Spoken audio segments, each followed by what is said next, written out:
Let's go to the Shadow Home Affairs Minister Karen Andrews now and return to our top story being China and Taiwan. Karen, good to see you. So you had those warnings from China's ambassador to Australia yesterday. No room for compromise. It will take Taiwan eventually. Its people will be re-educated. It's up to Australia to mend the relationship, not China. Some pretty chilling stuff there. Absolutely. It was very concerning to listen to the ambassador speak yesterday. I don't think that it will play out well here in Australia. I think that people will be very concerned about what China is doing, even more so than they have been in the past. Now, clearly a diplomatic resolution is the best way forward for us, but Australia needs to maintain its strength, and we won't be bullied by any other nation. So let's be clear about what our position is, but let's be open to the opportunities to work with China to resolve the differences. We do rely very heavily on our trading relationship with China, and whilst it has clearly had some irritants in the past, we will all be better off with a good, strong relationship into the future. But it can't be a one-sided relationship. It can't be China telling Australia what to do, serving up a list of demands and expecting Australia to cave in. How do you get diplomatic resolutions with those kind of threats? Well, I think it's really interesting that Labor went into the last election talking about and in fact criticising the coalition government about the poor relationship with China.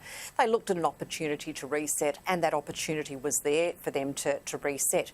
Now, arguably, the relationship is just as bad, if not worse, than it was under the coalition government. So I think Labor can't squander the opportunity to do what it said it was going to do, which was the reset of the relationship with China. It is very important that they find opportunities and ways to deal diplomatically with China, because that is in the best interests of Australia. But they have to stay strong. We have long been concerned about what is happening in the Pacific. What has happened in Taiwan is very, very concerning.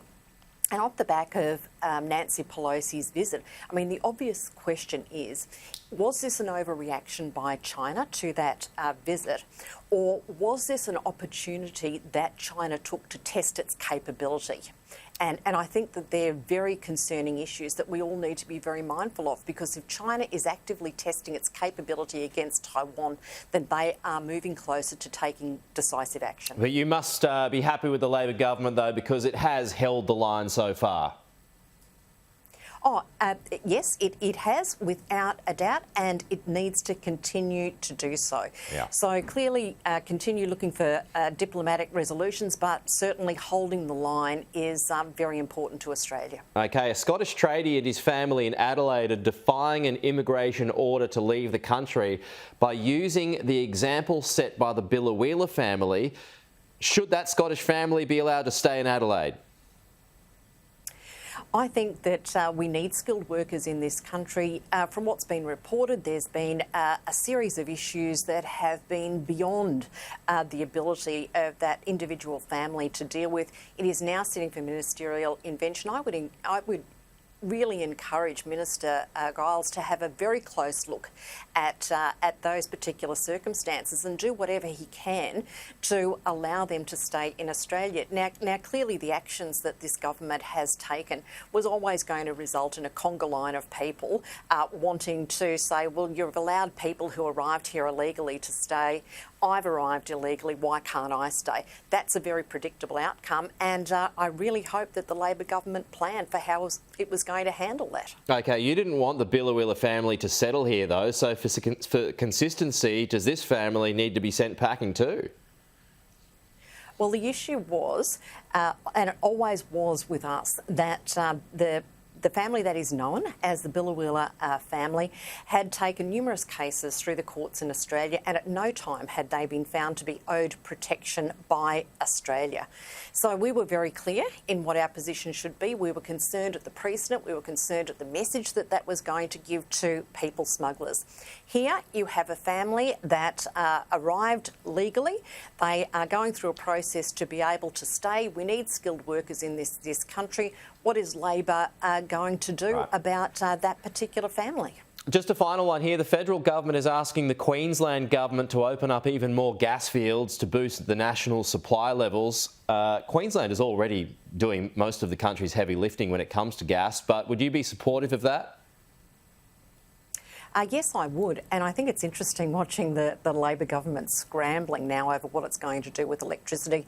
And I know that I made the comment some time ago that they had 9 years to prepare for what they were going to do. I would have thought that they would have had a plan by now. They went to the election with a promise to reduce electricity prices by $275. They're now not doing anything to commit to that one way or the other. And in fact, in question time for the last 2 weeks in Parliament, they have refused to answer that question about whether or not they will be able to deliver on their election promise. I think that Labor is starting to understand now how critical the energy situation is in Australia, how important it is to make sure that the lights stay on in Australia, but also electricity and our grid is a key part of national security.